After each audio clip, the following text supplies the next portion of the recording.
Hello मैत्रिणींनो, आपल्या सर्वांची आवडती मालिका हळद रुसली कुंकू हसलं या मालिकेच्या आजच्या शनिवार 9 ऑगस्टच्या एपिसोडमध्ये नेमकं काय घडलंय, काय मोठा ट्विस्ट आलाय, आज आपण जाणून घेऊया.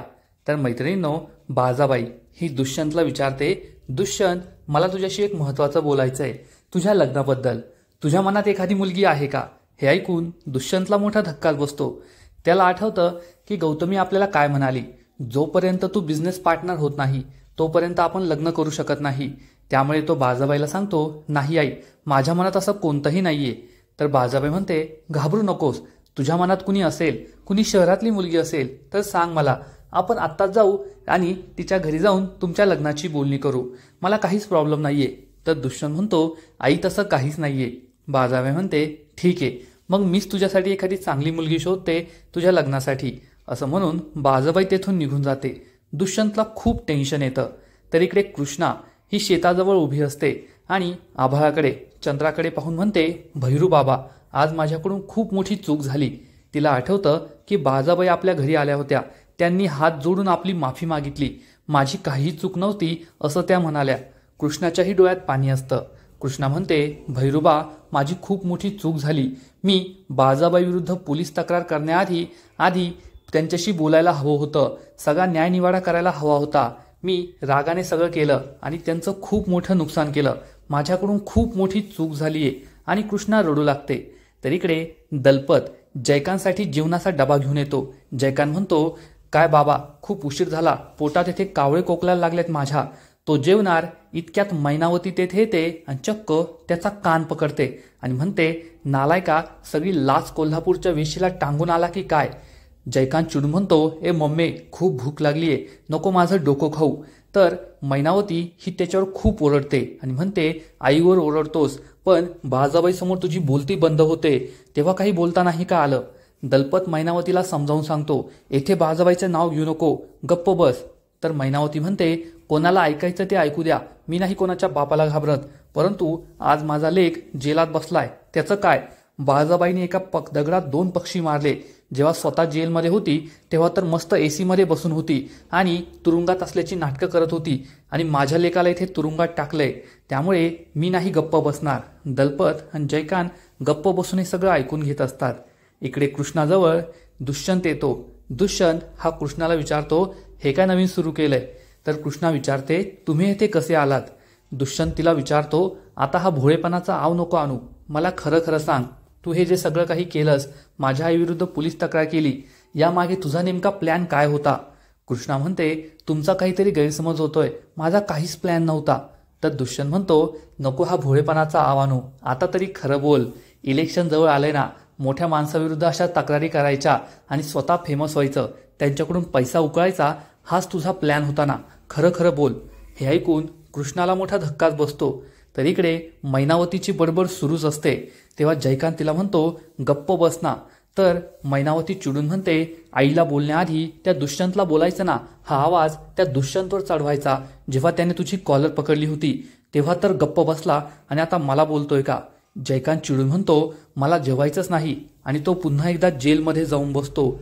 तेव्हा दलपत हा मैनावतीला शांत करण्याचा प्रयत्न करतो, पण मैनावती ही जयकांत आणि दलपतला आणखीन 2 शब्द सुनावते आणि तेथून निघून जाते. त्यामुळे जयकांत आणखी चिडतो. तर इकडे कृष्णा ही दुष्यंतला समजावण्याचा प्रयत्न करत असते. तर दुष्यंत म्हणतो, मी तुझ्याशी काही वाद घालायला नाही आलोय, मी फक्त तुला एवढं सांगायला आलोय की या इलेक्शन बरोबर फक्त माझ्या आईचं स्वप्न नाही तर माझं स्वप्न सुद्धा जोडलेलं आहे. त्यामुळे हे इलेक्शन माझी आई जिंकणारच आणि तू काहीही केलं तरी मी आता माझ्या आईच्या पाठीशी उभा आहे, त्यामुळे तू तिचं काहीही वाकडं करू शकणार नाही. असं म्हणून दुष्यंत रागारागाने तेथून निघून जातो. कृष्णाला खूप वाईट वाटतं. दुसऱ्या दिवशी सकाळी बाजाबाई ही घराच्या बाहेर निघते. तर ती पाहते की आढळराव हे एकटक कोणत्या तरी दिशेने पाहताय. बाजाबाईला आश्चर्य वाटतं आणि बाजाबाई समोर पाहते तर चक्क देशमाने बाई आपल्या पक्षाकडून कृष्णाला प्रचारात उभं करताय, इलेक्शनला उभं करताय असं मोठं बॅनर लावलेलं असतं. आणि हे बॅनर पाहून बाजाबाईच्या पायाखालची जमीनच सरकते. तिचा विश्वासच बसत नाही. त्याच वेळेस दुष्यंत घराबाहेर येतो. दुष्यंत सुद्धा हे पोस्टर पाहतो आणि म्हणतो, आत्ता कळलं या कृष्णाचा प्लॅन काय होता.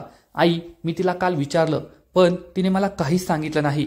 तिला इलेक्शनमध्ये तुझ्या विरुद्ध उभं राहायचं होतं ना, म्हणून तिने हे सगळं केलं. पण तू घाबरू नकोस, आपण तिला काही जिंकू देणार नाही. परंतु आढळराव म्हणतात, जो माणूस स्वतः शेर बनून फिरत असतो ना, त्याने कायम लक्षात ठेवायचं की एक ना एक दिवस शेरास सव्वा शेर भेटत असतो. त्यामुळे जास्त हवेत उडायचं नसतं, गप्प बसायचं असतं. हे ऐकून दुष्यंत आणि बाळजाबाई खूप चिडतात. तर इकडे कृष्णाला काहीही माहीत नसतं. ती तिच्या घरी असते आणि भक्तीला आवाज देऊन म्हणते, भक्ते लवकर चहा दे, मला विहिरीवर जायचंय. पण त्याच वेळेस तिच्या कानावर सावित्रीचा प्रेमळ आवाज येतो, अगं कृष्णे ये इकडं. तेव्हा कृष्णाला जबर धक्काच बसतो. भक्तीचाही विश्वास पटत नाही. सावित्री ही कृष्णाशी खूपच प्रेमाने वागते आणि म्हणते, माझं लेकरू किती कष्ट करतं आणि फक्त चहा पिऊन जाणार का? तुझ्यासाठी मी गोडाचा शिरा केलाय, हा गोडाचा शिरा खा आणि मग जा. सावित्री आपल्याशी एवढं गोड बोलते, प्रेमाने बोलते आणि तिने आपल्यासाठी गोडाचा शिरा केलाय यावर कृष्णाचा विश्वासच बसत नाही. सावित्री तिचा हात धरून तिला बाजेवर बसवते आणि म्हणते, मी पहिल्यांदाच हा शिरा केलाय खूप दिवसांनी, खाऊन पहा, नक्कीच चांगला झाला असेल. कृष्णा ही भक्तीजवळ येते आणि म्हणते, भक्ते आपण काहीतरी स्वप्न तर पाहत नाहीये ना, आपण दोघे एकमेकांना चिमटा काढू, मगच सत्य कळेल. आणि या दोघीही एकमेकींना चिमटा काढतात. तेव्हा त्यांना कळतं की हे स्वप्न नाहीये, तर हे सत्यच आहे. पण सावित्री आपल्याशी का प्रेमाने बोलते हेच या दोघींना समजत नाही. त्याच वेळेस देशमाने बाई तेथे येते आणि तिला पाहून कृष्णाला मोठा धक्काच बसतो. तर इकडे बाळजाबाई एका कागदावर कृष्णा कृष्णा अशी नावं लिहित असते. मैनावती तिला म्हणते, आता ती कृष्णा तुमच्या विरुद्ध इलेक्शनमध्ये उभी राहणार, म्हणजे तुम्ही हारणार का? हे ऐकून बाळजाबाई खूप चिडते. तर दलपत 2 गावकऱ्यांना तेथे घेऊन येतो आणि म्हणतो, बाळजाबाई यांना तुम्हाला काहीतरी सांगायचंय. हे गावकरी सांगू लागतात की 5 गावांची आपली ग्रामपंचायत आहे, परंतु त्या 4 गावांवर आता कृष्णाचा बोलबाला आहे. ती कृष्णा प्रत्येक गावकऱ्याला मदत करते. एखाद्या शेतकऱ्याची गाय अडलेली असेल त्याला मदत करते, न्याय निवाडा करते. तेव्हा बाळजाबाईला आठवतं, खरंच कृष्णा आपल्या विरुद्ध किती वेळेस उभी राहिलेली आहे. तिने आपण अन्याय करतोय हे गावासमोर सिद्ध करून दाखवलंय. हे गावकरी म्हणतात, गाव असं म्हणतंय की जर कृष्णा निवडणुकीला उभी राहिली तर सगळी मतं तिलाच पडतील, तुम्हाला नाही. हे ऐकून आढळराव चांगलेच खुश होतात. तर बाळजाबाई चिडून चक्क कृष्णा लिहिलेला कागद तोडून फोडून टाकते. त्यामुळे सगळ्यांनाच मोठा धक्का बसतो. तर इकडे देशमानेबाई ही कृष्णाला सांगते की कृष्णा ही आमच्या पार्टीकडून इलेक्शन लढणार आहे. बाळजाबाई विरुद्ध उभं राहण्याची ताकद ही फक्त कृष्णामध्येच आहे. हे ऐकून कृष्णाला मोठा धक्काच बसतो. तेव्हा ती या देशमानेबाईला विचारते, हे तुम्ही काय बोलताय, मी नाही इलेक्शनला उभी राहणार. तर देशमानेबाई म्हणते, काल तुझ्या आईला मी ॲडव्हान्स दिला, तिने तुला काही सांगितलं नाही का? तेव्हा सावित्रीला आठवतं, काल रात्री देशमानेबाई घरी आली होती. देशमानेबाईने कृष्णाला इलेक्शनला उभं राहण्याची ऑफर दिली आणि चक्क ॲडव्हान्स म्हणून सावित्रीला पैशांची सुटकेस दिली. सावित्री ही पैशांची सुटकेस उघडी करून पाहते तर यामध्ये लाखो रुपये असतात आणि हे पाहून सावित्रीला खूप आनंद होतो. कृष्णा ही सावित्रीला जाब विचारते, हे काय आहे? सावित्री गप्प बसते. तर देशमानेबाई म्हणते, त्या बाळजाबाईने तुझं शेत जाळलं, तुझ्या स्वप्नांची राख रांगोळी केली, आता तू इलेक्शन जिंक आणि तिच्या घराची राख रांगोळी कर. तर कृष्णा म्हणते, देशमानेबाई मला इलेक्शनला नाही उभं राहायचंय आणि बाळजाबाईने माझं शेत नाही जाळलं, त्यांच्या पुतण्याने जाळलंय. बाळजाबाईने तर माझी माफी सुद्धा मागितली, त्यामुळे मी इलेक्शनला नाही उभी राहणार. कृष्णा ही खूप चिडलेली असते. देशमानेबाई सावित्रीला म्हणते, तुम्ही तिला सांगितलं नाही का, तुम्ही माझ्याकडून ॲडव्हान्स घेतलाय, तिला समजून सांगा.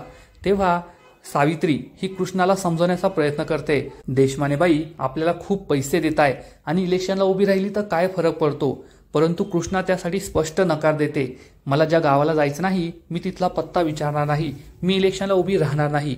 त्यामुळे सावित्री खूप चिडते, कृष्णाला पुन्हा दूषणं देते आणि पैशांची बॅग तिच्यासमोर आणून ठेवते.